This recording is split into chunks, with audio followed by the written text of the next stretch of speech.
Сила в законе. Через юридический инструктаж повышают правовую культуру и грамотность населения.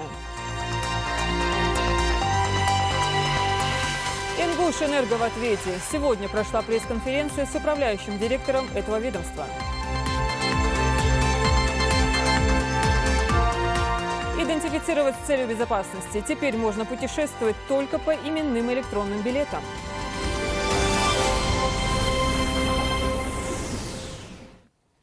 Это новости 24, в студии Лейла Цурова. Добрый вечер. В Ингушетии подводят итоги прошедшего вчера приема граждан. Так, в органы исполнительной власти и муниципальные органы поступило около 1000 обращений. Более 300 из них отправились в различные министерства и ведомства Ингушетии. Насколько активны были жители республики и какие проблемы их волновали, будет известно до конца этой недели. Напомню, в День Конституции по поручению президента Владимира Путина в Ингушетии, как и по всей России, прошел общероссийский день приема граждан. Органы госвласти и местного самоуправления принимали жителей региона с полудня и до 8 вечера по всем интересующим вопросам. И уже есть первые плоды. Об этом в интервью моей коллеги Анжелики Мержоевой рассказал руководитель общественной приемной главы Ингушетии. За общероссийский день приема граждан по республике Ингушетия было около 1000 обращений в органы исполнительной власти и муниципальных органов исполнительной власти, около 300 обращений в территориальные органы, федеральных органов исполнительной власти. С этими обращениями проводится следующего характера работа. С сопроводительными письмами они отправляются ответственным лицам по компетенции, по характеру обращения. Обрабатываться они будут следующим образом. В течение 30 суток ответственные лица имеют право проводить работу с обращениями. И до истечения этого срока заявитель должен быть ознакомлен с ответом, с его обращением, что и на какой стадии, каким образом будет решаться то или иное обращение граждан. По обращению у нас получилось уже и трудоустроить в этот же день заявителей. Это, к примеру, по линии Минсельхоза был трудоустроен гражданин. Это хороший же показатель в тот же день. То есть провели довольно успешно эту работу, можно сказать. Уже есть результаты. Полностью интервью с Муслимом Яндиевым смотрите в программе «Итоги недели» завтра после 9 вечера. Ну а теперь к другим темам. Хронику установления современной Конституции сегодня воспроизвели в Национальной библиотеке. Студентам Госвуза было интересно лишний раз послушать, с каким образом свод основных законов может помочь в реальной жизни и каким минимальным набором знаний должен обладать каждый человек вне возраста и статуса. Хадия Дельбиева о юридическом инструктаже. Цель мероприятия под названием «Защита конституционных прав и свобод граждан, повышение правовой культуры и грамотности населения», в том числе молодежи. Именно для этого сюда пригласили студентов Государственного университета. Краткий курс в истории установления нынешней Конституции провел Джамбулат Аздоев. Какие существуют органы, которые, в том числе и государственные, деятельность которых направлена на защиту этих прав. Я думаю, это интересно было услышать нашим и школьникам, и студентам. Также здесь присутствовал представитель ингушского отделения Ассоциации юристов России. В своем выступлении Ильяс Евлоев рассказал об ее актуальности и значимости и каким образом Конституция поможет молодым людям в их жизни. Тот документ, в котором все наши основные права закреплены, все обязанности основные. То есть из нее мы можем почерпнуть, в принципе, все базовые какие-то моменты, которые помогут нам и в защите своих прав, и в том, чтобы жить правильно. В ходе встречи многие молодые люди узнали, что в Конституции России 137 статей, и состоит она из преамбулы и 2 частей. Наша Конституция молодая, и люди еще не привыкли к ней, и она празднуется еще не так символично, и выходных тоже нет. Ну и к скорому времени, может, этот праздник будет более таким значимым. Современная российская конституция была принята 12 декабря 1993 года. Конституция является основным законом государства и главным источником национального права. В нее входят вопросы, которые закрепляют социальную, экономическую и общественную систему. Хадия Дельбиева, Резван Аушев, Новости 24. Ну а теперь о промежуточных итогах комплексной работы. В правительстве на рабочем совещании говорили об улучшении платежной дисциплины в сфере ЖКХ. Проще говоря, о выплате долгов за свет, газ и воду. Руководители муниципальных органов, представители обслуживающих организаций отметили, что результат принятых мер, если не удивил, то порадовал. Так, в течение последних недель в ходе совместных рейдов коммунальщиков и представителей местной власти собрали около 20 миллионов рублей за использованные ресурсы. Раньше эти показатели достигали лишь 5-6 миллионов в месяц. После тщательного анализа проделанной работы стало известно, что отсутствие терминалов для оплаты коммунальных услуг – еще одна причина, из-за которой у жителей возникают проблемы. Другая головная боль – несуществующие долги, которые начисляются населению. По этому вопросу коммунальщики предлагают подавать иски в судебные органы.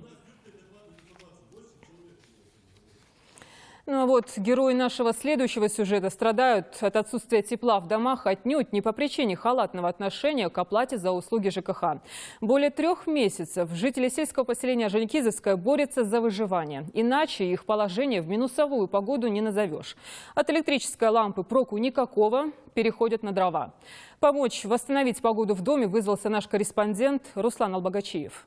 Руслан Аздоев живет на первой набережной улице в Орджоникидзевском. С наступлением холодов к его житейским заботам добавляется еще одна, пожалуй, самое важное – беспокойство о здоровье супруги и 2 1,5-годовалых детей. Газ в доме еле горит, даже если включить его на всю мощность. Газовый камин превратился в паровую печь. В огонь приходится дополнительно подкладывать дрова. Окна заделали из-за того, что газ слабый. Особенно во время морозов у нас вообще газ слабоватый, очень даже слабый. Дети дома мерзнут, сами мерзнем. Обстановка, как говорится, крайняя, можно сказать, когда морозы. У Хасана Далакова такая же проблема с теплом. К тому же слабое напряжение электричества. Силы тока не хватает, чтобы включить холодильник. А лампочка дает света меньше, чем восковая свеча. Электричества вообще здесь его нету. Вечером, когда народ домой с работы приходит, все это нету, считай. У меня свечка намного ярче горит, чем свет.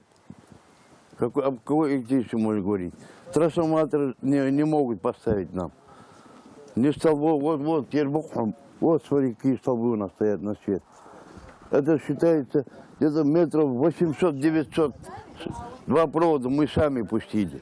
А живем уже 4-й год здесь. Взяли, проверили, отметили, записали все столбы, сколько надо, сколько чего. Вот этот участок полностью, вот этот. Тут надо поставить трансформатор. Где-то трансформатор на 400 надо поставить. Обещали, вот как поступление будет денег, поставим трансформатор.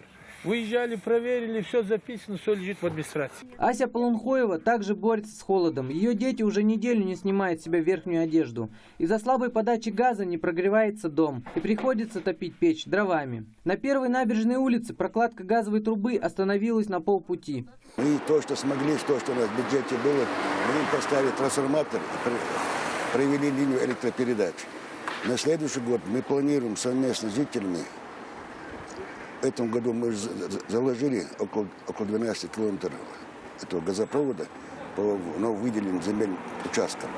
То, что мы сможем, администрация не сделает, но нам тоже нужна помощь, как Регионгаз, Ингуш Регионгаз. Уже после отъезда нашей съемочной группы к нам в редакцию позвонил глава администрации Орджоникидзевского и пообещал решить проблему. Ну, я, скорее всего, завтра уже где-то в пределах 200 метров трубу я возьму. Но я думаю, мной будет оказана помощь по прокладке нового газопровода в пределах там пролет у них там 200 метров. И на 2014 год бюджет будет предусмотрен также для прокладки водопровода и, я думаю, там электрификации тоже мы проделаем эту работу.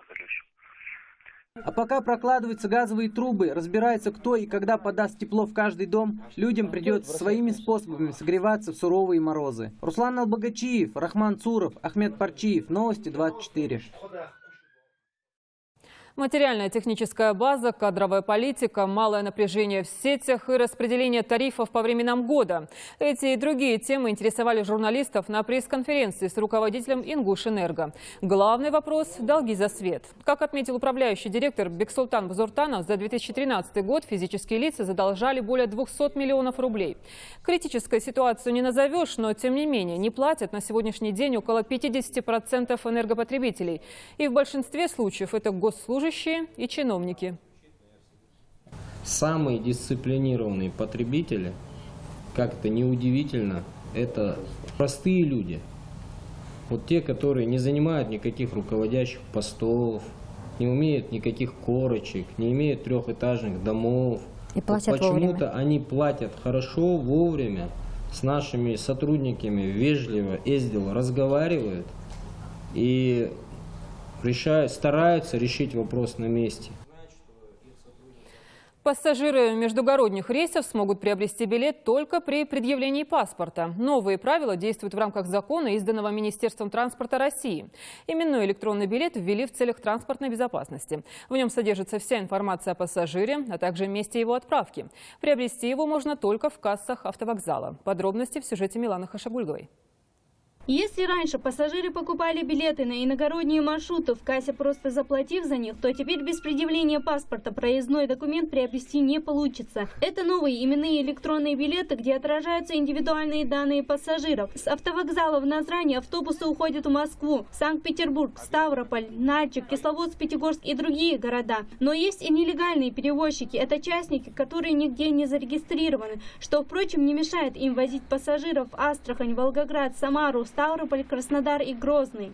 В связи с вступлением с 1 июля текущего года в силу 243 приказа Минтранса России об утверждении порядка формирования и ведения централизованной базы персональных данных о пассажирах, а также предоставления содержательных данных в рамках федерального закона номер 16 Федерального закона о транспортной безопасности, 24 июля текущего года была разработана инструкция по продаже электронных именных билетов, а также разработан план по внедрению электронных билетов на территории Республики Ингушетия. Для контроля работы перевозчиков создана рабочая группа. В нее вошли представители Комитета промышленности, транспорта и связи, силовики и сотрудники налоговых органов. Водителям, которые возят людей незаконно, грозят штрафы, а для пассажиров, у которых не будет электронных билетов, путешествие закончится значительно раньше, чем они рассчитывают. На постах, выездных постах Республики Ингушетия будут проводиться совместные мероприятия с рабочими группами по недопущению случаев передвижения или же выездов с территории республики на междугородние направления пассажиров, которые не имеют при себе в наличии электронных билетов. Также хотелось бы обратить внимание, что отсутствие данного билета будет являться причиной высадки пассажиров на постах. На постах ГИБДД будут применяться штрафные санкции к водителям транспортных средств, допустивших посадку в автобус данной категории пассажиров, не имеющих при себе билет. В отношении лиц, осуществляющих незаконную предпринимательскую деятельность в области пассажирских перевозок, будут возбуждаться административное производство по статье 14.1 Кодекса об административных нарушениях, которая предусматривает применение штрафных санкций от 500 рублей до 2000 рублей. Сейчас электронный билет можно купить на автовокзалах в Назрани, в Орджоникидзевском и в Малгобеке. Там есть кассовые аппараты с необходимым программным обеспечением. Милана Хашигульгова, Сурхо Кусиев, Новости 24. До Нового года чуть больше 2 недель. Но уже сейчас районные и городские администрации заняты праздничным оформлением своих подведомственных территорий. На центральных площадях устанавливают и наряжают елки. Вдоль автотрасс развешивают разноцветные флаги и гирлянды. Работники Министерства культуры готовят массовые уличные гуляния. Практически в каждом госучреждении планируют провести разнообразные акции и новогодние мероприятия. Праздник, как известно, семейный, а потому и завлечь надо каждого от мала до велика. На этом у меня все. Спасибо за внимание и спокойной ночи.